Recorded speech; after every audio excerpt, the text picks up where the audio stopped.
कि 2025 कैसे सबके लिए अच्छा हो सकता है और क्या-क्या रेमेडीज करनी चाहिए शुरुआत में? पहली बात तो हम लोगों को खाली नहीं बैठना, जिम करना बहुत जरूरी है। जिम नहीं कर सकते, एक्सरसाइज करनी बहुत जरूरी है। फ्रेंड्स के साथ, अपनी फैमिली के साथ बना के रखो, बहुत इंपॉर्टेंट है। तो कभी-कभार ना मैंने देखा है लड्डू गोपाल जी की फोटो लगा लेते हैं, may be time of pregnancy कर वो सकते हैं। इसलिए करते हैं बिकॉज जिस चीज को आप ज्यादा उस वक्त देखोगे उतना ही वो इम्पैक्ट आपके ऊपर आएगा। कि बच्चे मेहनत करते हैं लेकिन कभी-कभार ऐसा होता है कि उनको बिल्कुल रेस्ट नहीं मिलता कि किस डायरेक्शन में पढ़ना चाहिए और कैसे पढ़ना चाहिए ताकि कंसंट्रेशन अच्छा रहे और एग्जाम से अच्छे नंबर आए। पेरेंट्स को बोलना चाहिए कि उनका जो स्टडी टेबल है वो लगाएं साउथ वेस्ट और वेस्ट के बीच, उसमें बैठ के अगर बच्चे पढ़ते हैं तो उनको कॉम्प्रिहेंशन बहुत अच्छा आता है। Welcome back to the talk show. आज का पॉडकास्ट बहुत ही स्पेशल है बिकॉज जो हमारे गेस्ट हैं वो बहुत ही फेमस हैं और उनका चेहरा आप ऑलरेडी टीवी में कई बार देख चुके हैं। आज का पॉडकास्ट आप जरूर देखिए क्योंकि हम बात करने वाले हैं 2025 के बारे में। और अगर आप चाहते हैं कि आपका 2025 अमेजिंग जाए, आप पैसा बहुत कमाएं और लाइफ खुशी से भर जाए, तो ये पॉडकास्ट आपके लिए बहुत इंपॉर्टेंट होने वाला है। I will not waste your much time but I want to introduce you doctor Surabhi Singh. नमस्ते मैम, कैसे हैं आप? मैं बहुत अच्छी, आप बताइए। Thank you so much ma'am, आपने हमारा इनविटेशन एक्सेप्ट किया और आप हमारे चैनल पे आए। Thank you so much, an honour is mine. तो एक चीज और मैम जो मेरे को पता चली है, आप एक ऑथर भी हैं और ऑलरेडी बुक्स आपके लॉन्च हो चुकी हैं। अभी जो एक बुक लॉन्च हुई है वो है मेरी वास्तु के ऊपर, sacred spaces, Vastu for harmony. Okay, the astrology Vastu numerology. So please आप एक बार बताएंगे कौन सी बुक लॉन्च हो चुकी है और यूजर जो है, व्यूअर्स हैं, वो क्या कौन कौन पढ़ सकता है उसको? वो बहुत ही सिंपल लैंग्वेज में जैसे मैंने लिखा है, for everybody, anybody can take the book and read, और वास्तु के बारे में वो अपना नॉलेज बढ़ा सकते हैं। जैसे फॉर एग्जांपल कॉमन मैन है, उनके बहुत सारे क्वेश्चंस होते हैं जो उनको देखने होते हैं। वो हर बार तो किसी वास्तु एक्सपर्ट के पास नहीं जाते हैं। लाइक एकदम से कोई प्रॉब्लम आ गई है तो ही कैन और ही और she can just take that handbook and start reading, और उनको बहुत चीजें उसमें पता चले। टिप्स भी हैं, केस स्टडीज भी दे रखी है इसमें, वास्तु की हिस्ट्री भी है, वास्तु के जोन बहुत अच्छे से समझा रखे। It's a concise vastu handbook for everyone, कि आप कोई भी उसको उठाए, उसको अपने वास्तु से रिलेटेड कोई भी क्वेरीज हो उसको आप देखें, उसका सोल्यूशन देखें और अपने आप अपने घर में वो काम कर सकते हैं, उसकी रेमेडीज कर सकते हैं। अब जो नेक्स्ट बुक आने वाली है that is secret numbers, it is related to numerology. तो जिसको वास्तु की बिल्कुल नॉलेज नहीं है, मतलब अगर कोई चाहता है कि उसने घर तो लिया है या फिर उसका घर बन रहा है बट वो चाहता है कि मैं वास्तु के अकॉर्डिंग घर बनाऊं, जब किसी को बाहर से बुलाते हैं वो बहुत कॉस्टली पड़ सकता है, तो क्या वो बुक वहां पे भी हेल्प करेगी? यस, आपको वो बुक हेल्प करेगी। आपको बेसिक नॉलेज वो बिल्कुल बहुत अच्छे से प्रोवाइड करेगी कि कौन से जोन्स हैं, कैसे आप उसके अंदर डायरेक्शंस ले सकते हैं, क्या कौन सा जोन क्या रिप्रेजेंट करता है, कौन सा कलर होना चाहिए उस जोन में, कौन से एलिमेंट्स होने चाहिए, क्या चीज नहीं होनी चाहिए। वो बेसिक सारी नॉलेज आपको मिलेगी। हाँ, अगर आप बहुत एडवांस एक एक छोटी छोटी चीज आप करवाना चाहते हैं तो यस, आई रिकमेंड कि आपको वास्तु एक्सपर्ट के पास जाना चाहिए और अपने घर की मैपिंग करवा लेनी चाहिए। बिकॉज मैपिंग से एक एक जो डिग्री बाय डिग्री है वो वास्तु एक्सपर्ट देखता है कि उस छोटी छोटी डिग्रीज में भी क्या आना चाहिए। अगर हम एस्ट्रो वास्तु से देखते हैं कि आपकी कुंडली से जब हम वास्तु को रिलेट करते हैं और पूरे फैमिली की कुंडली के साथ हम वास्तु रिलेट करते हैं तो वहां पे हम डिग्री वाइज वास्तु चेक करते हैं। तो अदरवाइज अगर आप किसी वास्तु एक्सपर्ट को बुलाना नहीं चाहते हैं और अगर आप बुक देख करके पढ़ करके भी अपने घर का वास्तु करना चाहते हैं तो बहुत अच्छे से आपके घर का वास्तु आराम से हो जाएगा। आप अपने वास्तु एक्सपर्ट खुद बन जाओगे। It's very helpful ma'am. In fact thank आप ऑनलाइन ऑफलाइन कंसल्टेशन भी देते हैं अगर आपको कोई वास्तु के लिए बुलाए तो? एब्सोल्युटली, बिल्कुल ऑफलाइन कंसल्टेशन है। इनफैक्ट बहुत सारे लोग होते हैं जो हम नहीं भी जा सकते, जैसे कि पैन इंडिया कई बारी ऐसे ही चेन्नई हो गया, बॉम्बे हो गया, रिमोट एरियाज हो गए या फिर कंट्री से बाहर हो गया, सो वहां पे ऑनलाइन कंसल्टेशंस भी होती है। They make videos, they send the maps, we do the mapping and then we consult them through the help with the help of videos and all that. वो भी बहुत अच्छे से ऑनलाइन कंसल्टेशन हो जाती है। तो ऑफलाइन ऑनलाइन दोनों कंसल्टेशन वास्तु के केस में भी पॉसिबल है। बस कंडीशन यही है, जो वास्तु एक्सपर्ट है वो एक्सपर्ट होना चाहिए। Make sense, make sense ma'am. So ma'am, coming to the very main important point जिसके बारे में भी हम बात करना चाहते हैं और व्यूअर्स बहुत सुनना चाहते हैं, 2025 मैम साल का, ये साल खत्म होने वाला है और नया साल आने वाला है। प्लीज आप बताइए कि 2025 कैसे सबके लिए अच्छा हो सकता है और क्या क्या रेमेडीज करने चाहिए शुरुआत में? ओके, जैसे हमने अभी बात करी 2024 जो था, हम कहते थे 2024 को जब आप एड अप करते हो तो वो 8 आता है, तो वो शनि का साल था। यस। तो आपने देखा होगा जब हम लोगों ने बताया कि शनि के साल में मेहनत करनी थी, आपको किसी को तंग नहीं करना था, और प्लस शनि वक्री भी हुआ, शनि राइट। ने अपने ट्रांजिट्स वगैरह में मतलब दो काफी वक्री होने के बाद चीजें भी हमने देखी, कैलेमिटीज भी इस बार बहुत देखी हैं। इसी तरीके से अगर हम आगे बढ़े तो 2025 कम्स आउट टू बी 9, मंगल का साल है। अब ओके। मंगल आपको पता है हाई एनर्जी का प्लैनेट है, तो 2025 में इन जनरल जो हम सब कर सकते हैं वो ये कि हम लोगों को अपनी एनर्जीज को बैलेंस करना है। पहली बात तो हम लोगों को खाली नहीं बैठना, लेजीनेस बिल्कुल नहीं चाहिए 2025 में, कुछ ना कुछ करते रहना है। ओके। अगर बहुत ज्यादा एनर्जी, जैसे कि कुछ राशियां ऐसी होंगी जिनमें ऑलरेडी बहुत एनर्जी है और ये अगर 2025 में उनमें और जैसे एनर्जीज जो है बबल आउट करेंगे, so they should balance their energies. Gym करना बहुत जरूरी है, जिम नहीं कर सकते एक्सरसाइज करनी बहुत जरूरी है। फ्रेंड्स के साथ, अपनी फैमिली के साथ बना के रखो, बहुत इंपॉर्टेंट है, स्पेशली ब्रदर्स के साथ, और अपने जो हम उम्र के दोस्त हैं उनके साथ जरूर बना के रखनी है। और मेहनत करनी है लेकिन किसी को तंग नहीं करना, ये ओके। बहुत इंपॉर्टेंट है। ये नहीं हो कनिंगनेस के साथ बिल्कुल मेहनत नहीं करनी है, नहीं कि मुझे भी मिल जाए, ये भी मिल जाए, ये भी मिल जाए, नहीं, सबके साथ मिल बांट के वो करना है। प्लस मंगल अगर हम न्यूमरोलॉजी में देखें तो मंगल एक ह्यूमैनिटेरियन अप्रोच लेके चलता है, सबकी हेल्प करो, सबकी मदद करो, और जितना चाहे हो सकता है एक पॉजिटिव एटीट्यूड लेके चलो। तो ये एंड दैट टू जो हम 9 नंबर देखते हैं तो वो सारे नंबर्स में 1 2 3 4 में लास्ट नंबर आता है, राइट। तो सारे नंबर्स का थोड़ा थोड़ा जित 9 के अंदर जरूर होता है। ओके। ठीक है, तो सबका सारे नंबर्स का कुछ कुछ पॉजिटिव इसके अंदर रहेगा, तो हमेशा ये कोशिश करो कि पॉजिटिव लेके चलो। जैसे कि अगर सूर्य का है तो सूर्य लीडरशिप वाला है, पर वो ध्यान बहुत रखता है लोगों का। ठीक है, अब हम नंबर 2 की बात करते हैं तो इमोशंस होते हैं, तो अगेन केयरिंग, इमोशंस के साथ किसी को तंग नहीं करना। 3 की बात करें तो नॉलेज, विजडम। 4 की बात करें तो डिसिप्लिन। 5 की बात करें तो बैलेंस और सोशल। 6 की बात करते हैं, अगेन लग्जरी है, मनी है, लेकिन उसके लिए मेहनत करनी पड़ती है और बना के सामंजस्य बना के रखना पड़ता है। 7 की बात करें तो स्पिरिचुअलिज्म और अपने बड़ों की बहुत रिस्पेक्ट करना, ओके। एंसेस्टर्स की रिस्पेक्ट करना। 8 की अगेन मेहनत करो, हार्ड वर्क करो, और 9 पे तो आप आ ही गए हो कि it is full of energy. तो 9 के अंदर ये सारे पॉजिटिव एटीट्यूड सारे नंबर्स के होते हैं, तो कहते हैं ना समराइज कर दिया समराइज। इसमें। तो मेन जो ये बोला जाएगा इस 2025 में, मेहनत करनी है, एनर्जीज को स्टेबलाइज करना है, और किसी को कभी भी गलत अ, किसी के साथ गलत नहीं करना। अच्छा करो, अच्छा पाओगे, लौट के इतना ही आएगा। साथ में रिलेशंस बना के रखो, रिलेशंस को तोड़ना नहीं, that is very important. Ma'am आपने बोला कि एनर्जी बैलेंस करके रखना है क्योंकि ये 9 जो नंबर है एनर्जी का नंबर है। तो कोई ऐसी राशियां भी हैं जिनको खास ध्यान रखना है ताकि उन पे बहुत इम्पैक्ट आने वाला है, या फिर कोई ऐसी राशि प्लीज बताइए ताकि लोग पहले ही रहें कि मेरी वाली राशि है, I need to do this step, या ये करने से मेरे लिए और बेनिफिट हो जाएगा आने वाला साल।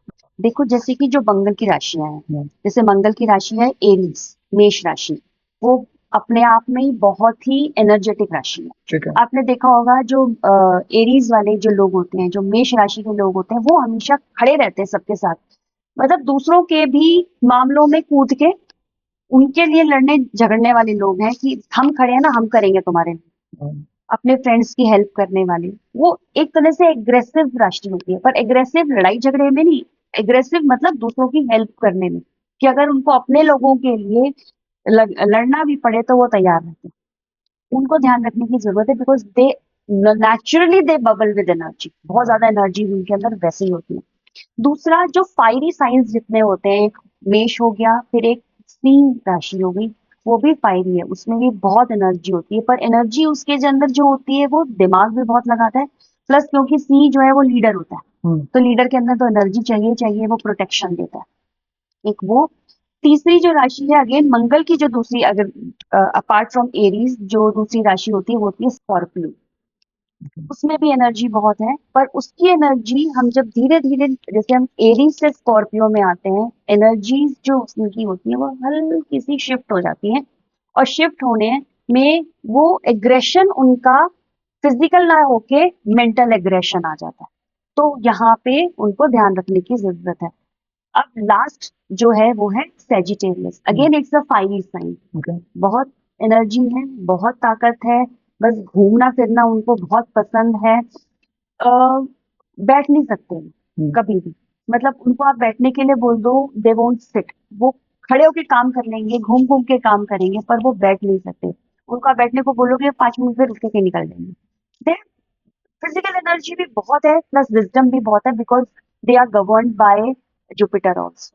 ओके। तो ये जो 4-5 राशियाँ हैं, इनको बहुत ज़रूरी है कि अपनी जो इंटरनल एनर्जीज हैं या इनके अंदर जो ऊर्जा है, उस ऊर्जा को ये सही डायरेक्शन में, सही दिशा में लगाएं, जिससे इनको सक्सेस भी आएगी, और साथ ही साथ जो भी इनके आसपास के सराउंडिंग्स हैं वो भी जो हम कह सकते हैं उनको भी फायदा होगा।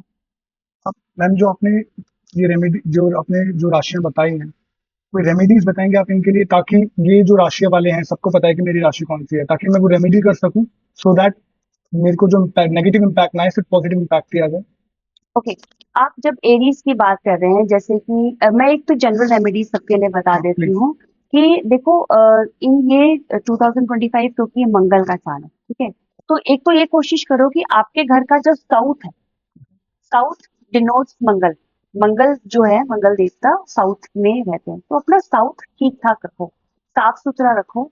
साउथ में क्लटर नहीं होना चाहिए, बिकॉज क्लटर राहु को संकेत देता है, तो राहु मंगल का हमारा नहीं तो योग बन जाएगा। ठीक है। साउथ के अंदर क्लटर बिल्कुल नहीं रखना है, साउथ को क्लीन रखना है। साउथ में एंटी एलिमेंट कोई नहीं आना चाहिए। एंटी एलिमेंट जैसे कि आपने ब्लू कलर वहां पे यूज कर लिया, ओके। ठीक है?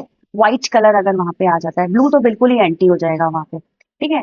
और साथ में अगर आप व्हाइट कलर यूज करते हैं तो वो एक तरह से चाइल्ड कलर आ जाता है, तो वो उस साउथ को की जो क्वालिटीज हैं उसको वो धीरे धीरे डीएक्टिवेट या कैसे से डीमीन करता है, हल्का जो क्वालिटीज को वो मिटिगेट करना शुरू कर देगा, ठीक ठीक है? है। ये बहुत ध्यान रखने की जरूरत है कि साउथ क्लियर रखिए, साउथ साफ साफ सुथरा रखिए। साउथ में रेड कलर अगर आप लगाएंगे तो वो बहुत अच्छा। अगर आप बजरंगबली की पूजा करते हैं तो साउथ के अंदर अगर आप उनकी स्थापना करोगे, वो आपको बहुत अच्छा फल देंगे, ठीक है? एक ये है। दूसरा, अगर आप जैसे फायरी साइंस जो है, फायरी साइंस को सबसे ज्यादा ऊर्जा कहाँ से मिलती है? अग्नि से। हुँ।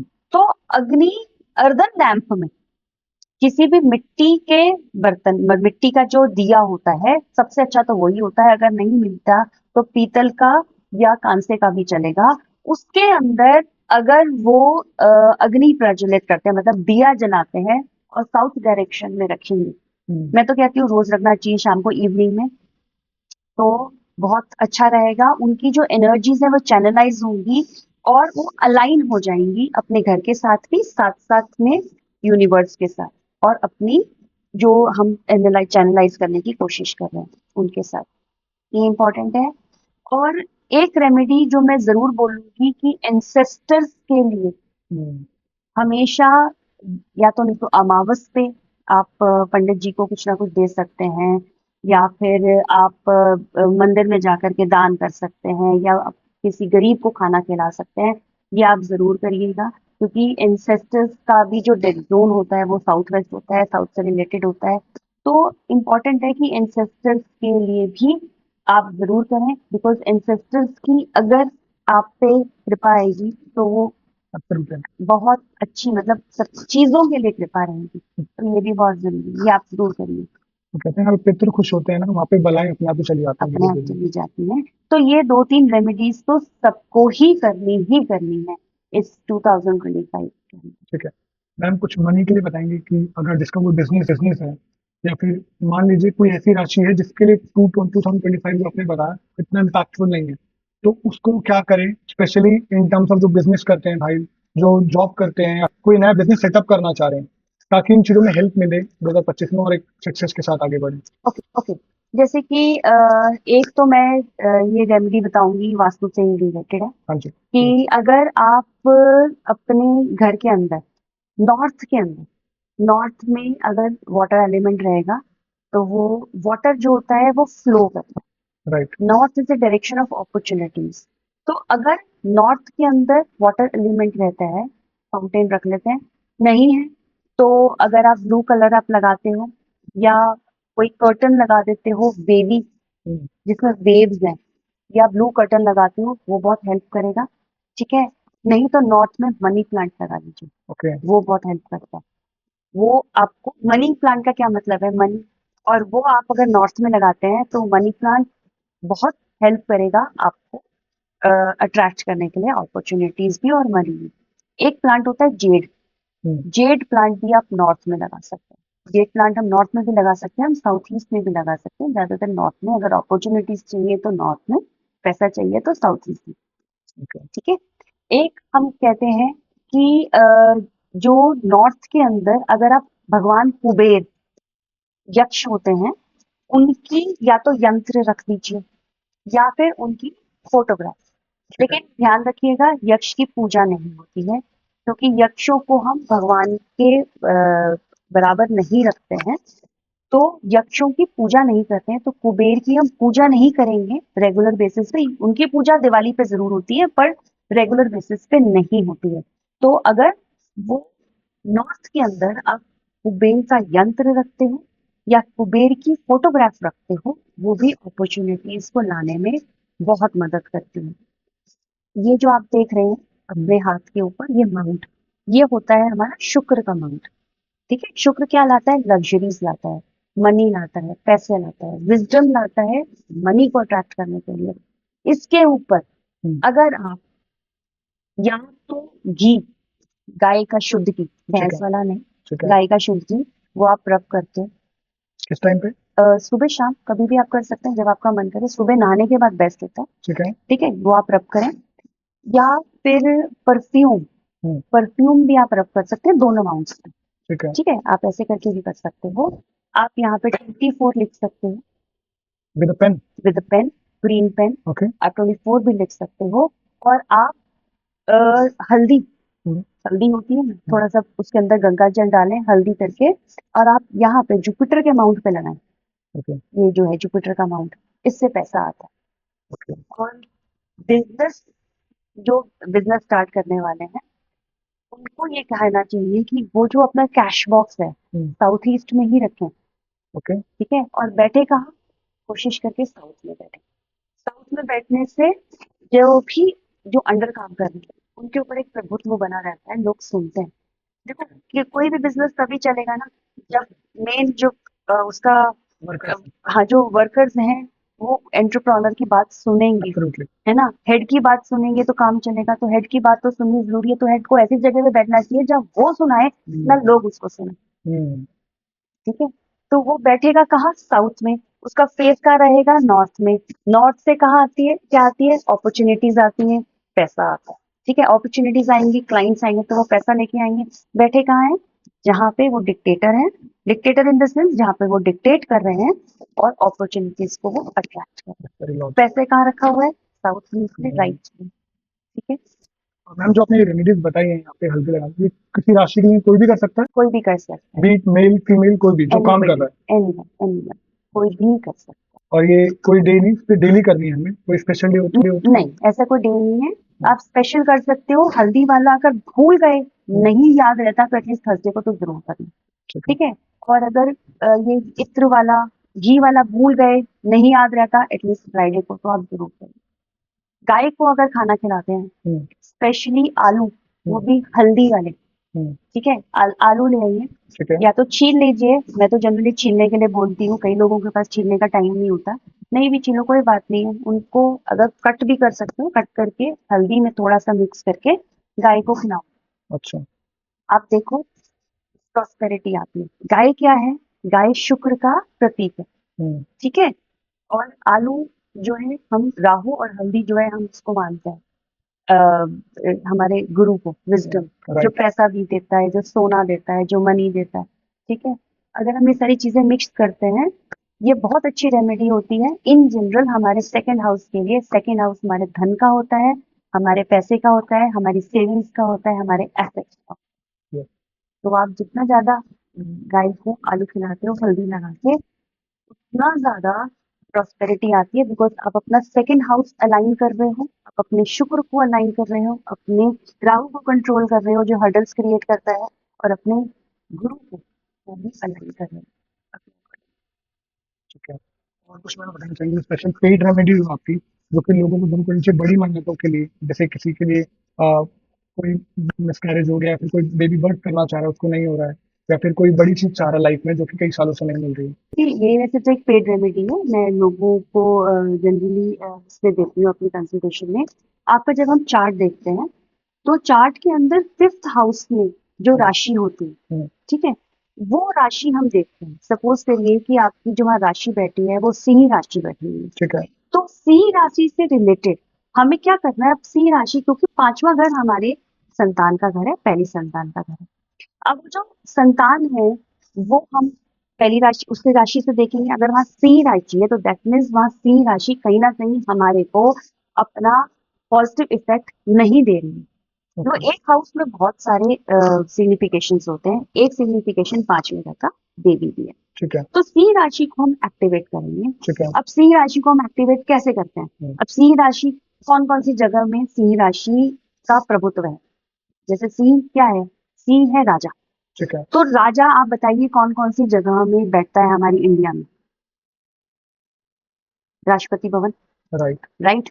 जहां जहां पे अशोक चक्र का प्रभुत्व रहेगा, अब स्तंभ का, बताइए, जो जहां पे भी जो गवर्नमेंट जितनी बिल्डिंग्स है, इवन पोस्ट ऑफिस भी गवर्नमेंट बिल्डिंग, वो सब वहाँ पे हाँ, आ लेकिन स्कूल नहीं, गवर्नमेंट स्कूल नहीं। ठीक है। जहां जहां पे भी गवर्नमेंट का प्रभुत्व है, इनकम टैक्स ऑफिस हो गया, गवर्नमेंट की कोई भी बिल्डिंग हो गई, राष्ट्रपति भवन हो गया, ठीक है। पार्लियामेंट हाउस हो गया, वहां पे आप जितने चक्कर लगाओगे, अब मैं ये नहीं कह रही कि राष्ट्रपति भवन चलने का बार बार, वो तो अलाउड ही नहीं होगा। एटलीस्ट गवर्नमेंट की किसी बिल्डिंग में जा सकते हो, पोस्ट ऑफिस में जा सकते हो, ओके। उतनी ज्यादा आपकी वो राशि एक्टिव होनी शुरू हो जाएगी। ओके। ठीक है, और वो जब राशि एक्टिव होगी अपने आप ही धीरे धीरे आप देखिएगा उसमें आप में चेंज आना शुरू होगा। दूसरा एक बहुत इंपॉर्टेंट रेमेडी मैं कहती हूँ, एक होता है गोपाल संतान स्त्रोत। जितना ज्यादा आप उसका उसकी कथा करते हो, आप उसको पूछते हो, उतना ज्यादा, क्योंकि गोपाल मतलब लड्डू गोपाल, लड्डू गोपाल कृष्ण जी। ठीक है, आप लड्डू गोपाल को खुश कर रहे हैं। वो हम क्यों करते हैं? वो हम संतान के लिए करते हैं। तो स्त्रोत का नाम ही जो है वो गोपाल संतान स्त्रोत है। आप जितना ज्यादा गोपाल संतान स्त्रोत का पाठ करोगे, उतने ज्यादा आपके रास्ते खुलते चले जाएंगे आपको संतान देने के लिए। प्लस आपको इंसाइट्स आने शुरू हो जाएंगे। हो सकता है कि कोई मेडिकल इंटरवेंशन की इस वक्त जरूरत है, आप अपने आप ही वहां पे जाओगे, डॉक्टर से पूछोगे आपको कोई मेडिकल इंटरवेंशन चाहिए, कोई अगर कोई मेडिकल हेल्प चाहिए, तो वहां से मिलनी शुरू हो जाएंगी। हो सकता है कि कोई ब्लॉकेज है या कोई आपको ट्रीटमेंट करवाना है, वो इंसाइट्स आपको आने शुरू हो जाएंगी, वो जो ब्लॉकेजेस हैं वो खत्म होनी शुरू हो जाएंगी, और आपको कहीं ना कहीं से लड्डू गोपाल जी एक रास्ता जरूर निकालेंगे कि आपके घर में भी जो है बेबी आए और आप भी खुश रहें और आपकी जनरेशन आगे बढ़े। बहुत अच्छी रेमेडी है ना। मेरा बस एक क्वेश्चन है, जो ये गोपाल स्त्रोतम है या फिर जहाँ पे विजिट जैसे जाना है, तो ये कोई भी कर सकता है, या फिर जैसे मम्मी को ही करना है पढ़नी स्त्रोतम है, पापा भी बट कर सकते हैं? जो मदर है, हाँ टू जी। बी मदर है, टू भी मदर। वैसे तो टू बी मदर करती हैं, पर अगर लड्डू गोपाल जी को अगर टू बी फादर वो भी खुश करना चाहे तो कोई बुराई तो है नहीं। तो इम्पैक्ट उतना रिजल्ट आएगा। बिल्कुल बिल्कुल, इतना ही अच्छा इम्पैक्ट आता है। कोशिश है। करिए, पर नियम और संकल्प बनाना पड़ता अच्छा। है। ऐसा नहीं है कि आज मैंने किया कल मैंने नहीं करा, आज मैंने सोचा मैं पाठ करूंगी तो मैंने आधा कर लिया, कल मैंने। नियम बहुत इंपॉर्टेंट है किसी भी चीज को। देखो, आप स्कूल भी जाते हो तो नियम से जाते हो, टाइम टेबल होता है। एक आपको 10 चैप्टर्स अगर पेपर में आने हैं तो वो 10 चैप्टर्स पढ़ने ही पड़ेंगे, यस। नहीं तो आप एग्जाम क्लियर नहीं कर पाओगे। सिमिलरली हम जब कोई चीज हमें चाहिए तो वो हमारे को संकल्प करना ही पड़ेगा। संकल्प करिए भगवान के आगे बैठ करके इंटेंशन के साथ कि मैं इतने दिनों में इतने तो रोज मैंने करना ही करना है। चाहे मैं एक, बेशक आप एक बार के पाठ का करिए, पर आप करिए जरूर, कि मतलब पूरा करना है मुझे। और टाइम बनाइए, कोशिश करिए कि उसी टाइम पे कर पाए। अच्छा। आप अपना शेड्यूल देखिए कि आप क्या टाइम निकाल पा रहे हैं, नहा धो के स्वच्छ कपड़े पहन के आसन के ऊपर प्रसाद भी चढ़ाना पड़ेगा। ठीक है। ठीक है, वो संकल्प, क्योंकि देखो कोई चीज अब कोई मांग रहे हो आसानी से तो नहीं मिलेगी, एब्सोल्युटली। तो उसके लिए आपको काम तो करना पड़ेगा, कर्म करना पड़ेगा, प्रसाद भी चढ़ाना पड़ेगा, श्रद्धा भी दिखानी पड़ेगी, संकल्प भी करना पड़ेगा और वो सारे नियम भी पालन करने पड़ेंगे। तो मिनिमम कितना नंबर ऑफ डेज करना चाहिए? डिपेंड करता है, देखो 40 डेज तो जरूरी ओके। है, करना ही चाहिए। ये बाकी संकल्प के ऊपर है ठीक कि है। आप क्या कहते हैं उनको, कि आप और अगर सपोज करिए गोपाल संतान स्त्रोत कोई नहीं कर पाता है, जैसे कि हमारे जो सिख भाई हैं, तो वो उनको मैं जपजी साहब रिकमेंड करती हूँ कि वो अगर उनका पाठ करते हैं 40 डेज का रहता है, वो भी नियम के साथ संकल्प के साथ करेंगे, तो वहां पे भी कई लोग हैं जिनको सफलता मिली है, जो आज बहुत खुश हैं। कुछ हेल्थ के लिए जानना चाहेंगे मैम? हमारे पास अब पैसा भी आ गया है, लोगों के पास परेशानी आपने बहुत बड़ी सॉल्व कर दी है, बट अगेन हेल्थ एक ऐसा फैक्टर है, चाहे कितना भी पैसा आ जाए बट अगर हेल्थ खराब है तो आप उसको एंजॉय नहीं कर पाओगे। तो प्लीज अगर आप कुछ ऐसी रेमेडी बता पाएं जो कि लोगों की हेल्थ में इंप्रूव करे और कोई बीमारी आने से पहले रुक जाए। ओके, देखिए बहुत सिंपल है, बहुत इजी रिमेडी है। देखो हेल्थ बेसिकली किस वजह से प्रॉब्लम आती है, या तो आपको शनि तंग करता है या आपको राहु तंग करता है। हाँ। ठीक है, आप कहते हो ना शनि ठीक नहीं है तो पैर प्रॉब्लम आ रही है, कॉन्स्टिपेशन में प्रॉब्लम, कॉन्स्टिपेशन हो रही है, इंटेस्टाइन में प्रॉब्लम हो रही है, या स्टोन्स हो गए हैं किडनी के अंदर, ठीक है, या एर्थराइटिस हो गया, जॉइंट्स में प्रॉब्लम आ गई, शनि की वजह से ज्यादा प्रॉब्लम होती है। राइट। या फिर होती है हमारे राहु की वजह से, कि राहु ने कोई इन्फेक्शन क्रिएट करा है, ये प्रॉब्लम है। या फिर होती है पित्त, जैसे कहते हैं ना हम लोग की जो एक कफ पित्त, दाने दाने निकल जाते हैं पूरी बॉडी में। एसिडिटी भी कह सकते हो, पित्त ही नहीं, वो अलग चीज होती है। ओके। पित्त का मतलब होता है too much of bile and too much of acid creation, उसको हम कहते हैं। तो वो मंगल की वजह से होता है, मंगल और सूर्य की वजह से। सिंपल है, शनि के लिए क्या करना है, शनि को खुश करना है। शनि को खुश करने के लिए सिंपल है, वॉकिंग करो। वॉक करो, क्यों? क्योंकि वॉक, पैर जो होता है वो शनि होता है। आप क्या कर रहे हो, आप वॉक करके शनि के जितने भी नेगेटिव इम्पैक्ट्स हैं, आप क्या कर रहे हैं, आप अपने शनि को अलाइन कर रहे हैं, सैटर्न को अलाइन कर रहे हैं। सैटर्न के बहुत सारे सिग्निफिकेशंस है, पॉजिटिव भी और नेगेटिव भी। तो हमने क्या पॉजिटिव सिग्निफिकेशन पकड़ लिया। अब पॉजिटिव सिग्निफिकेशन से छोटा बच्चा नहीं होता, वो खेल रहा है, उसको नहीं मालूम है, उसके पास टॉय आया, उसने उसको तोड़ना शुरू कर दिया। पर अगर आपने उस बच्चे को एक बुक दे दी, आपने उसको कलर्स दे दिए, पेंसिल दे दी और आपने कहा कि ठीक है बेटे इस पे बना के दिखाओ, उसको नहीं मालूम है, वो तो इंस्ट्रक्शंस फॉलो कर रहा है, वो आराम से उसको बनाना शुरू कर दिया। आपने डिस्ट्रक्टिव बिहेवियर को कंस्ट्रक्टिव में चेंज कर दिया। सिमिलरली शनि के बहुत सारे सिग्निफिकेशंस हैं, आपने क्या पकड़ लिया, एक पॉजिटिव सिग्निफिकेशन पकड़ लिया, वॉकिंग। वॉक करिए या फिर जिम करिए। जिम किस पे करना है, लोहे की मशीन के ऊपर। लोहे की मशीन मतलब ट्रेडमिल हो गया, स्टेपर हो गया, ठीक है। तो शनि का हमने पॉजिटिव पकड़ लिया सिग्निफिकेशन। तो आप अगर अगर आप वॉकिंग करते हैं, आप लोहे की मशीन पे, लोहे की मशीन साइकिल भी होता है, राइट। ठीक है, साइकिलिंग करते हैं, आप ट्रेडमिल करते हैं, आप स्टेपर करते हैं, डंबल वगैरह भी लोहे के होते हैं, वो भी कर हाँ सकते आप कर सकते हैं, पर उसमें पैर ज्यादा यूज नहीं ना होते, हैं। अच्छा। ठीक है, राइट। उसमें हैंड्स यूज होते हैं। तो मंगल के लिए हम बोल सकते हैं। तो जहाँ पैर यूज हो रहे हो वो करिए, उससे काफी सारी जो प्रॉब्लम्स है शनि की वो नहीं आएंगी। इवन मैं तो 7.5 के अंदर शनि की दशा अगर किसी की ठीक नहीं है तो मैं तो उसको रेमेडी ये वाली में ही देती हूँ, क्योंकि हमने क्या करा, शनि को पॉजिटिवली अलाइन करा, बच्चे को हमने कंस्ट्रक्टिवली बिठा दिया। देखो जो प्लैनेट्स होते हैं ना, उनको आप दोस्त बना लो। आप ये डरना नहीं चाहिए प्लैनेट से, क्योंकि हर एक की कुंडली में प्लैनेट्स हैं, हर एक को मिले हुए हैं, अपने कर्मों के हिसाब से हम अब सब लोग लेकर आए हैं प्लैनेट्स, ठीक है। किसी को कैसा मिला है, किसी को कुछ मिला है, क्योंकि जो जो कर्म हमने अपने पिछले अपनी बर्थ्स में करे हैं उसका तो हमारे को करना ही पड़ेगा। कुछ कर्म होते हैं दृढ़ होते हैं, कुछ अदृढ़ कर्म होते हैं, कुछ ऐसे होते हैं जो म्यूटेबल है, जो हम अपनी अच्छे कर्मों से हम उनको खत्म कर सकते हैं, कुछ ऐसे होते हैं जिनको हम नहीं कर सकते। तो कोशिश ये करनी चाहिए प्लैनेट्स को। और ये हमारे को मिलते कैसे हैं, इनका जो रिजल्ट है वो कैसे मिलेगा, प्लैनेट्स के थ्रू मिलता है। जो प्लैनेट्स अपने डायरेक्शंस चेंज करते हैं, ट्रांजिट चेंज करते हैं। ऐसा क्यों है कि आपकी शनि की दशा चल रही है, मेरी नहीं चल रही है?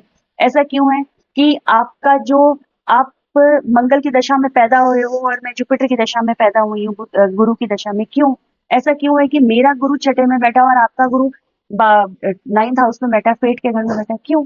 क्योंकि आपके कर्म कुछ और थे, मेरे कर्म कुछ और थे। उसके अकॉर्डिंगली जब हमारे को रिजल्ट्स मिलेंगे तो वो कुंडली के थ्रू मिलेंगे। तो हमें क्या करना चाहिए? हमें प्लैनेट्स को अपना फ्रेंड बना लेना चाहिए। अब फ्रेंड कैसे बनेंगे? डरने की कोई जरूरत नहीं होती कि अरे शनि आ गया, मंगल आ गया, मेरा तो ये दशा आ गई। कोई दशा खराब नहीं होती है, कोई दशा बहुत अच्छी नहीं होती है। हम दशाओं को अच्छा या बुरा बनाते हैं, हमारे कर्म। उसने भी रिजल्ट देने हैं। हम्म, अगर मैं अगर वो हमें मालूम है कि मेरा कोई प्लैनेट 6, 8, 12 में बैठा है और उसने मुझको मेरे कर्मों का बुरा फल देना है, तो मैं क्यों नहीं उस प्लैनेट को खुश करने के लिए उस प्लैनेट को पॉजिटिवली यूज कर लूं? राइट। अगर मेरा कोई प्लैनेट 8वें घर में बैठा है, उसने मुझे दुख देना है, उसने मेरी चीजें खराब करनी है, तो मैं 8वें घर के हिसाब से उस प्लैनेट को यूज करके, मैं एस्ट्रोलॉजी करके उस प्लैनेट को खुश क्यों नहीं करूंगी? मैं अ, अगर सीए का काम कर सकती हूँ, मैं इंश्योरेंस का काम कर सकती हूँ, या मैं लोगों की मदद कर सकती हूँ, मैं सोशल सर्विस कर सकती हूँ, तो मैं वो क्यों ना करूँ? कुछ कर्म ऐसे हैं जो मैं नहीं डू अवे कर सकती, जो जिनके मुझे आंसर्स मिलने ही मिले, रिजल्ट मिलने, पर जिनके मैं कर सकती हूँ वो तो मैं कर सकती हूँ। आपको मैं बताऊं, हमारी कुंडली में 50% डेस्टिनी है, बट 50% फ्री विल है। नहीं तो कर्म कैसे करोगे? पपेट थोड़ी है हम। भगवान ने हमें पपेट बना के नहीं ना भेजा कि मैं ऊपर से हिला रहा हूँ और आप ऐसे ऐसे चलोगे, आप क्या? भगवान ने हमारे को भेज दिया है, ये तुम्हारे कर्म थे, ये तुम्हारे को मिलने वाला है, और अब तुम्हें कर्म करने हैं, तो 50% फ्री विल भी है। हम जैसे कर्म करते हैं वैसे ही हमारी आगे की डेस्टिनी, हमारे आगे का जो रास्ता है वो चेंज हो जाता है। ठीक है? तो अगर मैं पॉजिटिवली अपने प्लैनेट्स को अलाइन कर रही हूँ, मैं पॉजिटिवली अपने प्लैनेट्स के साथ काम कर रही हूँ, जैसे कहते हैं ना, बॉस इज ऑलवेज राइट, तो दशा जो है मेरी बॉस है। तो प्लैनेट वो करो ना जो प्लैनेट चाह रहा है। अगर वो कह रहा है कि तुम्हारे को हेल्प करनी है तो हेल्प करो। वो प्लैनेट मेरा, जैसे चंद्रमा है, चंद्रमा छठे घर में बैठा होता है, तो हम कहते हैं कि आपको पानी का दान नहीं करना, आपको खाने का दान नहीं करना। जब बोल रहे हैं तो मत करो ना, जरूरी है कि करना है। जरूर, हर एक की कुंडली एक जैसी नहीं होती, तो इसीलिए मैं हमेशा ये कहती हूँ, कोई दशा खराब नहीं है। दशाओं को हमें पता होना चाहिए कि हमें प्लैनेट्स को किस तरह से अलाइन करना है, कैसे खुश करना है, कैसे अपने अकॉर्डिंगली चलाना है, और हमें उनके अकॉर्डिंगली चलना है। तो अपने आप ही पैसा भी आएगा और जो हम चाहते हैं वो भी। अगर हम कुंडली को समझ लें और किसी एस्ट्रोलॉजर से बात करके पूछ लें कि मुझे क्या करना चाहिए, क्या अवॉइड चीज करनी चाहिए, तो आई गेस जितनी भी नेगेटिव इम्पैक्ट है, लोग जो डरते हैं साढ़े साथी से, जैसे आपने बहुत अच्छी चीज बता दी अभी कि शनि के साढ़े साथी से लोग बहुत नाम से घबरा जाते हैं, बट अगर फ्रेंडली मान के हम उसका वो कर्म करने लग जाए तो उनका इम्पैक्ट, नेगेटिव इम्पैक्ट खत्म ही हो जाएगा। नेगेटिव इम्पैक्ट खत्म हो जाएगा। एक्चुअली क्या करते हैं, साढ़े साती का मेन एम क्या होता है? साढ़े साती कब लगती है? जब शनि आपके चंद्रमा के पहले घर में, जहाँ चंद्रमा स्थित है, चंद्रमा अगर सपोज करिए 5वें घर में स्थित है, तो जब शनि ट्रांजिट के अंदर चौथे घर में आया तब साढ़े साती लगी। 7.5 मतलब ढाई ढाई ढाई, तो हम हर घर को 2.5 साल देते हैं। ठीक है, हर राशि में वो शनि 2.5 साल रहते हैं। तो पहले घर में आया 2.5 साल, दूसरे जब जहाँ पे चंद्रमा स्थित है 2.5 साल, और जब तीसरे उसके अगले वाले घर में आएगा तो 2.5 साल, तो 7.5 साल हो गए ना, साढ़े सात ही कहते हैं। चंद्रमा क्या है? इमोशंस है, मेरा मन है, मेरी सोच है। तो शनि क्या करता है? धीरे धीरे धीरे धीरे इम्पैक्ट डाल के ना हमारा सोच खराब करता है, हमें इस तरह से फंसा देता है, हमारे माइंड को इसमें से ग्रुप कर देता है कि हमारे सोचने समझने की शक्ति खत्म हो जाती है, हम डिसीजन गलत लेना शुरू कर देते हैं। जब हम डिसीजन गलत लेंगे, चीजें अपने आप खराब होंगी। ठीक है ना? कुछ लोग बोलते हैं साढ़े साथी में मेरा बिजनेस खराब हो गया।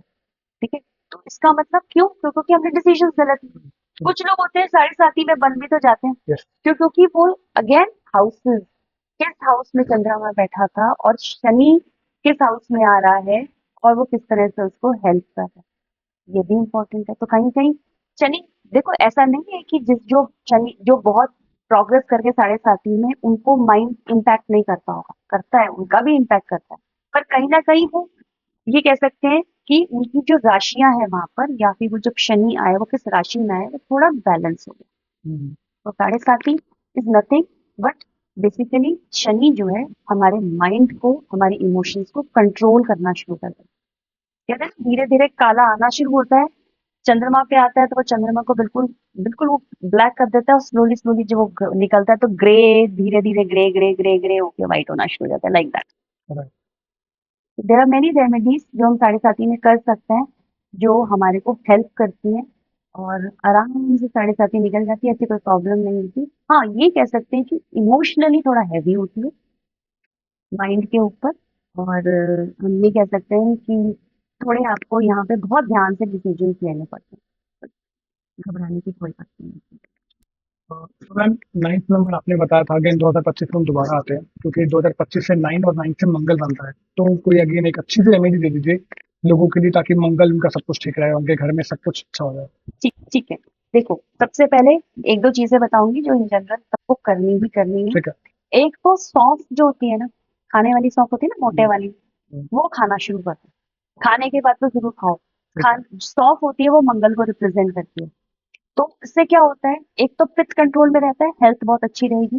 ठीक है। ये मंगल से रिलेटेड रेमेडी है, मैं हेल्थ के लिए वैसे नहीं बता रही हूँ, लेकिन ये रेमेडी के पॉइंट ऑफ व्यू से बता रही हूँ। ठीक है। हेल्थ अच्छी करेगा, हम्म, ठीक है। प्लस ये राहु को कंट्रोल करता है, ठीक है, मंगल राहु को कंट्रोल करता है, तो अगर आप खाने के बाद सौंफ खाते हो तो कोई भी इंफेक्शन वगैरह जो होते हैं, राहु क्या करता है, इंफेक्शन वो कंट्रोल होता ठीक है। है। दूसरा, आपके हर्डल्स अगर कोई आ रहे हैं वो आपके कैंसिल हो जाते हैं। सेकेंडली, एक बहुत अच्छी रेमेडी है, मंगल हमारे घर में किचन को भी रिप्रेजेंट करता है, जो किचन है वो मंगल है। तो अगर आप भूमि पे बैठ के खाना खाना शुरू कर देते हो, जमीन पे, किचन में खाओ, हम्म, वो बहुत अच्छा है, किचन में तो खाना ही चाहिए। आपने देखा होगा कि पिछले जमाने में लोग किचन में खाते खाना थे। खाते थे, यस। तो किचन में खाइए, कोशिश करिए भूमि पे बैठ के खाइए, ओके। गारंटी है, आप देखिएगा, आपको मैं 200% गारंटी देके बताती हूँ, आपके कोई काम नहीं रुकेंगे, आपके सारे काम होंगे। स्पेशली आपका जो ये इस साल है तो जरूर होगा, अगर आप कोई डील करने जा रहे हो, आपको कोई रियल एस्टेट की डील करनी है, आपको बिजनेस में कोई डील करनी है, आप भूमि पे बैठ के खाना खाना शुरू कर दीजिए, जमीन पे बैठ के। आप देखिएगा कि आपके काम धीरे धीरे धीरे कैसे बनने शुरू हो जाएंगे। खाना क्या है, चंद्रमा। ठीक है। चंद्रमा क्या है, चंद्रमा लिक्विडिटी और पैसा भी डिनोट करता है, इमोशंस डिनोट करता है, आपके डिसीजंस डिनोट करता है। जमीन भूमि भी मंगल है, कहाँ खा रहे हो, किचन के अंदर, मंगल के अंदर क्या खा रहे हो, खाना खा रहे हो, सात्विक तरीके से खा रहे हो, तो वहां पे आपका गुरु भी इन्वॉल्व हो जाता है। जब आप इतने सारे प्लैनेट्स को अलाइन करोगे, अल्टीमेटली रिजल्ट क्या आएगा, पॉजिटिव। राइट। गारंटीड है कि आपके काम कोई नहीं रुकेंगे। और एक हनुमान जी, हम्म, उनका आप, अगर आप हनुमान चालीसा रोज अगर आप पढ़ना शुरू करते हैं, एक बार आप जरूर पढ़िए, कोशिश करिए कि एक बार दिन में, अगर आप अगर आप पढ़ नहीं सकते एटलीस्ट उसका म्यूजिक लगा लीजिए, वो आप करना शुरू कर दीजिए 1 जनवरी से। ओके। आप देखिएगा आपके काम कैसे बनने शुरू हो जाएंगे। पर ये है, एक आपको मुझे प्रॉमिस करना पड़ेगा, आपके अगर हनुमान जी के हनुमान चालीसा पढ़ने के बाद आपके काम बने, हम्म, प्रसाद आपको चढ़ाना पड़ेगा, ठीक है। ठीक है।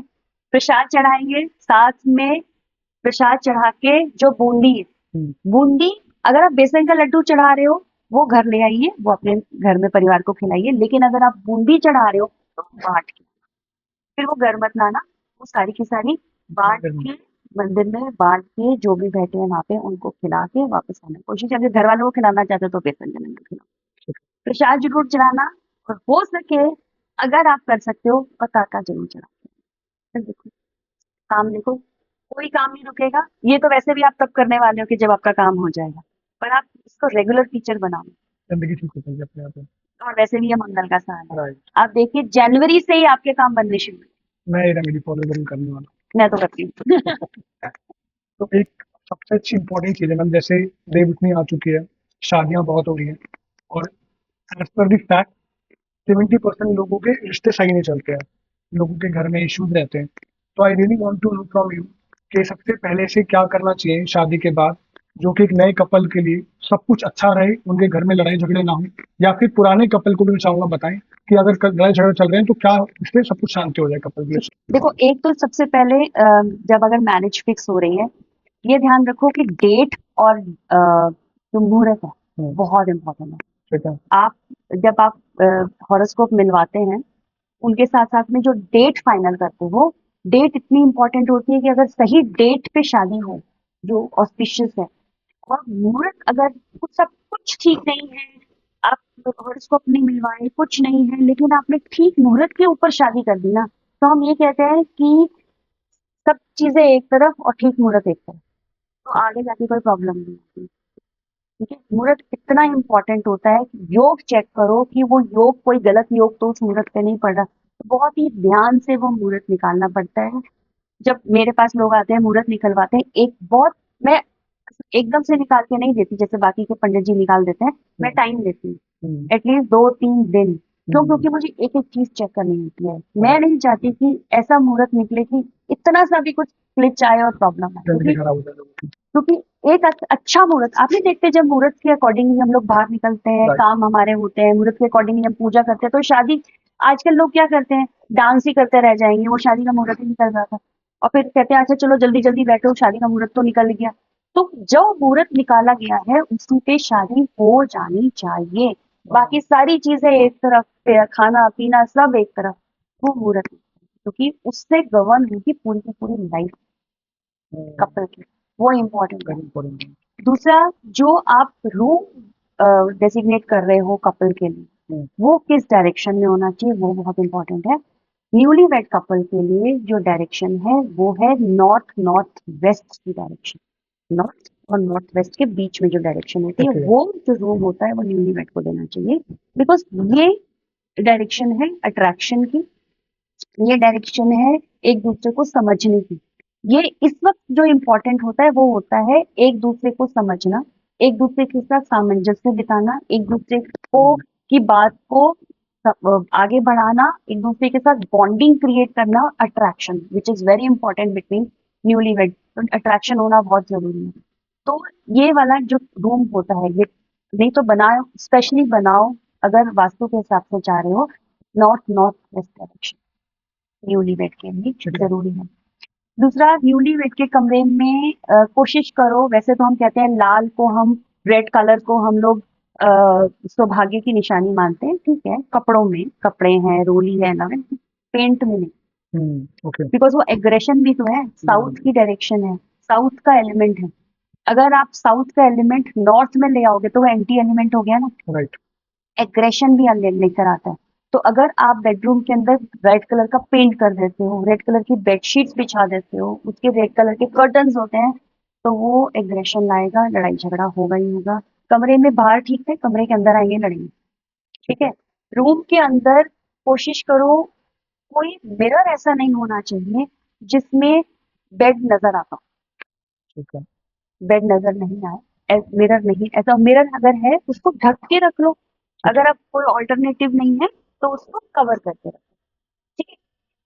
जब जहाँ सो रहे हैं उसके ऊपर बीम नहीं होनी चाहिए, बीम होने से हैवीनेस आती है, तो परेशानियां ज्यादा आती हैं, और लाइटनेस, क्योंकि कमरे में आके क्या चाहिए आपको, बेडरूम में आके आपको चाहिए आप आराम से, शांति से, पीसफुली सोइए, आराम, सारी चिंताएं छोड़ के रिलैक्स के लिए आते हो, लेकिन वो क्या है, बीम आ गई सर के ऊपर, तो उसमें और आपको हैवीनेस देगी, आपकी जो, आप बल्कि रिलैक्सेशन की जगह और आप रात भर सो नहीं पाते।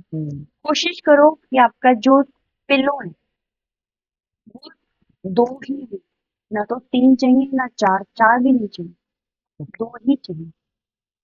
सिंगल पिलो बहुत अच्छा, पर सिंगल पिलो भी मुश्किल होता है मिलना, लेकिन 2 पिलोज। ठीक है। आपके रूम के अंदर देवी देवताओं की पिक्चर, फोटोग्राफ्स नहीं चाहिए, कुछ लोग बेडरूम में मंदिर बना लेते हैं, नहीं, गलत है। बेडरूम किसी और चीज के लिए होता है, राइट। और पूजा वहां नहीं जाती, तो वो दो चीजें आपस में क्लैश करती हैं। बेडरूम के अंदर लव बर्ड्स हो अच्छा, फ्लावर्स हो बहुत अच्छा, पिंक कलर की कलर कलर करिए, ग्रीन कलर करिए, अच्छे सॉफ्ट पेस्टल्स लगाइए, लेकिन एग्रेसिव पेंटिंग्स ये नहीं। नहीं होनी चाहिए। कोई उदास महिला का फेस या उदास पेंटिंग वो नहीं होनी चाहिए, क्योंकि अगर आप ऐसा सिग्निफाई कर दोगे कि कोई पेंटिंग ऐसी है जिसमें लोग बड़े उदास से खड़े हैं, मोरॉन सी पेंटिंग है या लेडी बड़ी उदास है, परेशान है, आधी कटी हुई फोटोग्राफ है, तो उसमें क्या होगा? इम्पैक्ट कहाँ पड़ेगा? जो उस बेडरूम में रह रहा है, तो सब कुछ होते हुए भी लेडी जो होगी वो दुखी रहेगी। सब कुछ है पर दुखी, उसको खुद को नहीं पता मैं क्यों दुखी हूँ। एग्रेसिव फोटोग्राफ्स होंगी तो एग्रेशन आएगा। तो ये थोड़ी सी चीजें हैं जो बहुत ध्यान में रखने की जरूरत है। ये जब इतने इम्पोर्टेंट पॉइंट्स आपने बताए हैं, ये सिर्फ न्यूली वेड कपल के लिए क्या, जो ऑलरेडी साल हो चुके हैं शादी को बट नहीं बन रही है? मे भी हो सकता है वो नहीं बन रही हो सकता है कि इन्हीं रीजन की वजह से ना बन रही हो, तो वो भी कर सकते हैं सब कुछ चेंज। हाँ हाँ, उसमें फिर आप अगर मैरिज को काफी टाइम हो गया है तो वो जो रूम का डायरेक्शन है नॉर्थ नॉर्थ वेस्ट की जगह वो साउथ वेस्ट भी ले सकते हो। ठीक है, ओके। वो साउथ वेस्ट में आ सकता है। और डिपेंड करता है कि कई बार ये होता है कि बेडरूम की और कोई जगह ही नहीं है, आजकल के जो फ्लैट्स होते हैं ऑलरेडी उनमें बना होता है, राइट। तो वो देन डिपेंड करता है कि वहां पे फिर देखा जाता है कि बेड किस डायरेक्शन में लगाया जाए। तो वो वहां देख करके निष्कर्ष निकाला जाता है कि बेड किस डायरेक्शन में लगेगा। But bed south south west में नहीं होना चाहिए, साउथ और साउथ वेस्ट के बीच में बिल्कुल नहीं रहना चाहिए, बिकॉज ये जो डायरेक्शन है वो डिस्पोजल की डायरेक्शन होती है। जो जो रिश्ता है वो धीरे धीरे खत्म हो जाएगा, डिस्पोज ऑफ ही हो जाएगा। तो चाहे वो न्यूली वेड हो, चाहे वो ऑलरेडी मैरिड कपल है, डायरेक्शन बेड की, बेडरूम की साउथ साउथ वेस्ट कदापि नहीं होनी चाहिए। जैसे मैम आपने बताया कि कमरे में भगवान की फोटो ना हो, लेकिन बेडरूम में बेडरूम में, बट लोग कभी कभार ना मैंने देखा है, लड्डू गोपाल जी की फोटो लगा लेते हैं may be time of pregnancy, हाँ, या वो फिर अलग चीज है। वो कर वो सकते हैं। इसलिए करते हैं बिकॉज जिस चीज को आप ज्यादा उस वक्त देखोगे हम्म, उतना ही वो इम्पैक्ट आपके ऊपर आएगा, आपको ख्याल वैसे आएंगे, आपके थॉट्स वैसे आएंगे। कई बार ऐसे कहते हैं ना कि प्रेगनेंसी में आप गीता का पाठ करिए, आप रामायण का पाठ करिए, बिकॉज उस वक्त क्या होता है कि जो चीज आप पढ़ रहे हो, जो चीज ख्याल आपके आते हैं, वही संस्कार नए शिशु के अंदर जाते हैं। बिल्कुल। तो अगर उसके उस टाइम पे आप फोटोग्राफ लगा रहे हैं लड्डू गोपाल जी की ऐसे, तो वो चलता है। ठीक है। पर बाद में आप उसको चेंज करके आप उनको मंदिर में लगा सकते ठीक हैं। बच्चे के लिए, नए शिशु के लिए कि शिशु को हम कैसा संस्कार देना चाहें। है, ठीक है। मैम क्योंकि आप राइटिंग में भी हैं, आपने बताया कि आप राइटिंग से देख के भी आप किसी इंसान के बारे में बता सकते हैं। सो मुझे ऐसा लगता है कि ये चीज़ बहुत फील्ड में हेल्प कर सकती है, specially in the field of recruitment. और मुझे प्लीज़ बताइए, क्या क्या मेरी अंडरस्टैंडिंग ठीक है या नहीं ठीक है, कि क्या उस फील्ड में आप किसी के पेपर को देख के आप बता सकते हैं कि वो इंसान कहाँ पे जाना चाहिए, किस चीज़ के कौन से काम करने के लायक है? हाँ जी, देखो जैसे होता है ना कि रिक्रूटमेंट में क्या करते हैं, जैसे मैं बड़ी सारी कंपनीज को हेल्प करती हूँ। जब एचआर ने जब रिक्रूटमेंट करनी है, अब उनके पास तो बहुत सारी एप्लीकेशंस आई हैं। अब एप्लीकेशन में तो बहुत कुछ लिखा हुआ है, हमने ये किया वो किया, पर उनको इंटरनली तो नहीं पता ना कि जो एप्लीकेंट है वो किस तरह की पर्सनैलिटी रखता है। राइट। तो बेस्ट ये है कि get anything hand written from the person, from the applicant. कोशिश ये करनी चाहिए एप्लीकेशन ही जो मंगवाए वो हैंड रिटन मंगवाए। तो अगर हैंड रिटन एप्लीकेशन आती है अपने हाथ से और साथ में सिग्नेचर्स उसमें करे होते हैं, तो जिस तरह से वो बनाते हैं, हैंड राइटिंग होती है उनकी, जो स्ट्रोक्स होते हैं, उससे पर्सनैलिटी साफ साफ पता चलती है। तो फॉर एग्जाम्पल रिक्रूटमेंट हमने करनी है सिटिंग जॉब की as a manager, right. And the person is full of energy, वो बैठ ही नहीं सकता एक जगह। तो वो फील्ड के लिए आप ज्यादा उपयुक्त है, वो करेक्ट। बैठने के लिए नहीं। या फिर वो माइंड बहुत अच्छे से चलाता है, वो स्ट्रेटेजाइज बहुत अच्छे से करता है, हो सकता है कि वो उसकी जो टीम बिल्डिंग है वो बहुत अच्छी है, या कोई लीडरशिप में बहुत अच्छा है। तो ये सारी चीजें हमें पता चलती हैं, या हमें हैंडराइटिंग से भी पता चलता है कि ये तो टीम में बिल्कुल काम नहीं कर रहा। ये तो हो सकता है कि टीम के अंदर तंग करे, लोगों को परेशान कर दे, हो सकता है ये आगे जाके झगड़े करे, कोई इसे भी पता चल जाता है ये जो बंदा जी बहुत झगड़ा है, या ये बहुत जल्दी डिप्रेशन में आ जाता है, या ये सामने, या ये पार्टीज को हैंडल नहीं कर सकता, इसके अंदर की इमोशनल स्टेबिलिटी नहीं है। राइट। तो इसी तरीके से अकॉर्डिंगली हम उनको अपनी कंपनी में प्लेस कर सकते हैं कि ये इनके लिए एप्ट है, ये इसके लिए एप्ट है, दैट कैन बी डन। तो वहां पे रिक्रूटमेंट में हेल्प होती है। सिग्नेचर से भी हम लोग पता करते हैं कि किसी भी इंसान की पर्सनालिटी कैसी है। और सिग्नेचर्स चेंज करके तो पर्सनालिटी चेंज होती है, आपको पता ही है कि right. We can change the personality and the achievements and the success also we can get by changing the signature. Similarly, by changing the handwriting, by some strokes, we can change the destiny of the person. Because again, ये भी astrology से related है. We are aligning the planet. Different alphabets, they and the strokes, they signify some of the other planets. तो ma'am जो आपने बताया, अगर किसी एचआर को किसी कंपनी को आपसे कांटेक्ट करना हो, तो क्या वो जो जो उसको रिक्रूट करना है उसके हैंड रिटन स्कैन करा के आपको भेज सकते हैं, उससे भी पता चल जाएगा? एब्सोल्युटली, क्योंकि स्कैनिंग अगर करेंगे तो स्ट्रोक्स तो वही बने होंगे ना। Right, right. तो अपने पास वो लोग कई बार ओरिजिनल रखते हैं, स्कैनिंग भेजते हैं और स्कैनिंग से हम लोग एंड भी मुझे ये पता होना चाहिए कि हाँ एक्चुअली में जो रिक्रूटमेंट का जो दैट इज द रिक्वायरमेंट है, प्री रिक्विजिट्स है, वो जॉब की क्या है, पोजीशन क्या उसके है? अकॉर्डिंगली फिर हम लोग बताते हैं कि ये जो एप्लीकेंट है, that applicant is suitable for the job और नॉट, और which job is suitable for the applicant. कई बार ऐसा होता है कि कोई और जॉब भी होती है, वो एडवर्टाइज नहीं होती, पर उन्हें लगता है कि हाँ ये बहुत अच्छा, we can not do away with this applicant, तो let us fit this applicant somewhere else. Right, right. Yes, ये चीज बहुत हेल्प करने वाली है उन स्टार्टअप को जो कि अच्छे लोगों को रिक्रूट करना चाहते हैं, बट वो नहीं ले पा रहे हैं या फिर लोगों से फ्रूटफुल काम नहीं करा पा रहे हैं। तो ये बहुत ज्यादा हेल्पफुल करने वाली है। क्योंकि कई बार ऐसा होता है, हम रिक्रूट कर लेते हैं, फिर 1-2 महीने के बाद लगता है ये तो गलत कर दिया था रिक्रूटमेंट, अब हम क्या करें। राइट। तो वो चाह रहा है काम करना, पर उसके उसके उससे काम हो नहीं पा रहा है, बिकॉज उसकी पर्सनल जो टेंडेंसी है या पर्सनैलिटी है, जो ट्रेड्स हैं, वो मैच ही नहीं कर रहे। Right, right. और मैम एक बहुत इंपॉर्टेंट क्वेश्चन है, क्योंकि बच्चों के बोर्ड के एग्जाम्स आ रहे हैं, और मैं आपसे जरूर जानना चाहूंगा कि बच्चे मेहनत करते हैं लेकिन कभी कभार ऐसा होता है कि उनको फ्रूटफुल रिजल्ट नहीं मिलता। तो कुछ आप वास्तु के अकॉर्डिंग, एस्ट्रोलॉजी के अकॉर्डिंग उनको तो बताइए कि किस डायरेक्शन में पढ़ना चाहिए और कैसे पढ़ना चाहिए ताकि कंसंट्रेशन अच्छा रहे और एग्जाम्स में अच्छे नंबर आ सके। 2-3 चीजें बताऊंगी। प्लीज। एक तो ये कि किस डायरेक्शन में उनको बैठना चाहिए। देखिए, पेरेंट्स को बोलना चाहिए कि उनका जो स्टडी टेबल है वो लगाएं, वो साउथ वेस्ट और वेस्ट के बीच में, ओके। वेस्ट साउथ वेस्ट की जो डायरेक्शन है उसमें स्टडी टेबल होना चाहिए। उसमें बैठ के अगर बच्चे पढ़ते हैं तो उनको कॉम्प्रीहेंशन बहुत अच्छा आता है, वो बहुत जल्दी ग्रैस्प करते हैं चीजें, उन्हें बार बार पढ़नी नहीं पड़ती हैं, और कॉन्सेंट्रेशन से, फोकस से बच्चे पढ़ते हैं। वहीं अगर हम बच्चों को नॉर्थ नॉर्थ वेस्ट, अगर आपने सुना होगा, पहले मैंने बोला था न्यूली वेड का जो डायरेक्शन है, उसके अंदर अगर आप बिठा देंगे, आप सोचिए फिर वो ध्यान उनका कहाँ जाए। जो उनको सर्च नहीं करना चाहिए, जिस चीज को उनको अवॉइड करना चाहिए, उनका ध्यान वही जाएगा, वो पढ़ाई में तो बिल्कुल नहीं करेंगे। आजकल के बच्चे वैसे भी सब कंप्यूटर्स और मोबाइल्स लेकर के पढ़ते हैं, तो वो मोबाइल पे और कंप्यूटर पे क्या सर्च करेंगे और क्या नहीं करेंगे, ये हम सब समझ सकते हैं। तो नॉर्थ नॉर्थ वेस्ट में तो बच्चों को बिल्कुल भी नहीं बिठाना चाहिए, स्पेशली पढ़ाई के लिए। ये बहुत इंपॉर्टेंट होता है। बैठे बच्चे साउथ वेस्ट में, और लुकिंग टुवर्ड्स इधर नॉर्थ और लुकिंग टुवर्ड्स इधर ईस्ट, तो बच्चे बहुत अच्छा कॉम्प्रिहेंशन कर पाएंगे। एक और डायरेक्शन होती है ईस्ट साउथ ईस्ट, उसमें भी नहीं बैठना चाहिए, बिकॉज ईस्ट साउथ ईस्ट में बच्चे वहां बैठने चाहिए रिसर्चर्स को, अगर वो रिसर्च कर रहा है, बच्चा पढ़ाई में रिसर्च कर रहा है तो।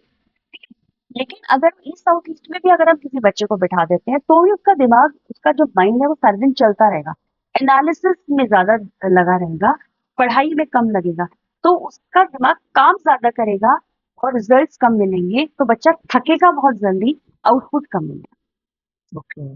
सेकेंडली, जब बच्चा पढ़ रहा है तो हमेशा ये कोशिश करनी चाहिए, बच्चे को से बोलो कि ये देखो कि कौन सी आपकी स्वर चल रहा है, लेफ्ट चल रहा है कि राइट चल रहा है। तो जो स्वर चल रहा है उस डायरेक्शन में थोड़ा सा अपनी बुक को रख के पढ़ें, तो बहुत अच्छे से कॉम्प्रिहेंशन कर पाएंगे। जब बच्चे एंट्रेंस हॉल में, एग्जामिनेशन हॉल के अंदर जब एंट्री करते हैं, तो जो नाड़ी उनकी चल रही है वो ही पैर रख के अंदर करें, अंदर घुसे। जब वो बैठते हैं, जब टीचर उनको कोई देती है, जैसे कोई भी क्वेश्चन पेपर देती है या आंसर शीट देती है, कौन सी नाड़ी चल रही है, उस नाड़ी उसी हाथ से लें, ठीक है। और जो नाड़ी चल रही है उस हाथ से पहले लिखें। अब हमें मालूम है कि लेफ्ट हैंड से तो कोई बच्चा लिखता नहीं, कोई लिखते कुछ नहीं लिखते, तो लेफ्ट हैंड से पहले एक बिंदी लगा दें, ठीक है, और फिर राइट हैंड से लिखना शुरू कर दें। ठीक है। और जब दें तभी देखें कि कौन सी नाड़ी चल रही है, उसी हाथ से वो पेपर वापस करें। रिजल्ट देखिएगा, गारंटीड है कि रिजल्ट पहले का कंपेयर करना और इस बार का कंपेयर करना कितना चाहिए, बिकॉज ये सारी जो चीजें हैं ना, ये हमारी बहुत पुरानी एंशियंट चीजें हैं जो हम पहले करते थे, वो थोड़ा बीच में खो गई हैं। लेकिन अगर इनको करना शुरू करेंगे, आप देखिएगा बच्चे कितना ज्यादा इसमें ज्यादा कोई बहुत बड़ी ध्यान रखने वाली, सिर्फ एक छोटी सी प्रैक्टिस की बात है, राइट।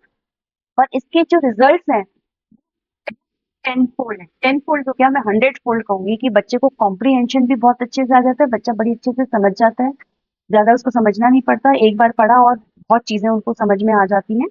और जब ये ट्रिक हम करते हैं स्वर की और नाड़ी की ड्यूरिंग द एग्जाम, जो आपने पढ़ा है वो धीरे धीरे धीरे धीरे आपके सामने आना शुरू हो जाता है, आपको ज्यादा सोचना नहीं पड़ता, ध्यान चीजें भूलती कम, राइट। और बच्चा बहुत अच्छा एग्जाम देता है। इसलिए नहीं है, और कोई ट्रिक, वैसा ट्रिक नहीं है, मैजिक ट्रिक नहीं है, बट हाँ शास्त्र जरूर। राइट।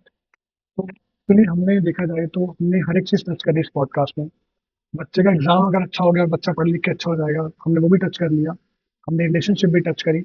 हमने लोग कैसे बिजनेस अच्छा कर सकते हैं और कैसे जॉब में अच्छा पैसा कमा सकते हैं। तो मैम, इतना ब्यूटीफुल पॉडकास्ट और इतनी सारी नॉलेज के लिए बहुत बहुत बहुत thank you. I again welcome you, और मैं चाहूंगा लोग जरूर देखें इस पॉडकास्ट को, क्योंकि इससे एक नहीं, आपकी हर घर के हर लोगों की प्रॉब्लम सॉल्व हो जाएगी। थैंक यू सो मच मुझे बुलाने के लिए, मैं बहुत बहुत आभारी हूँ, आपका भी, अपने ऑडियंस का भी धन्यवाद, बहुत बहुत धन्यवाद। Thank you so much. Thank you.